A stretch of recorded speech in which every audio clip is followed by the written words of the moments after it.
ഭുവനേശ്വരിൽ വച്ചു നടന്ന Kerala Blasters versus Odisha FC play off മത്സരത്തിൽ പരാജയപ്പെട്ടതോടെ ബ്ലാസ്റ്റേഴ്സിന്റെ ഈ സീസണിലെ കിരീട സ്വപ്നം നഷ്ടമായി. 1-നെതിരെ 2 ഗോളുകൾക്കായിരുന്നു ബ്ലാസ്റ്റേഴ്സിന്റെ പരാജയം. ബ്ലാസ്റ്റേഴ്സിന് കിരീടമില്ലാത്ത ഒരു സീസൺ കൂടി.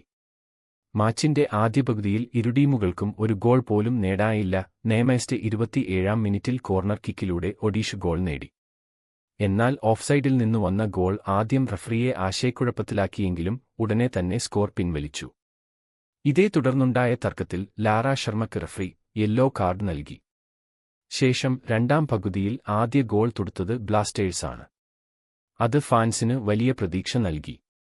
67-ാം മിനിറ്റിൽ ഫെഡോർ സർനിച്ചിലൂടെ 1-0 സ്കോറിൽ മുന്നിലെത്തിയ ബ്ലാസ്റ്റേഴ്സ് 87-ാം മിനിറ്റ് വരെ ലീഡ് നിലനിർത്തി. എന്നാൽ 87-ാം മിനിറ്റിൽ ഡിയാഗോ മൗറീഷ്യയുടെ ഗോളിൽ ഒഡിഷ സമനില പിടിച്ചു. ഫുൾ ടൈമിൽ ഇരു ടീമും 1-നെതിരെ 1 എന്ന സ്കോർ നിലയിൽ സമനില പാലിച്ചു. അരമണിക്കൂർ എക്സ്ട്രാ സമയം നൽകി. എക്സ്ട്രാ ടൈമിൽ 98-ാം മിനിറ്റിൽ ആസക് റാൾട്ടയിലൂടെ ഒഡിഷ ലീഡ് നേടി.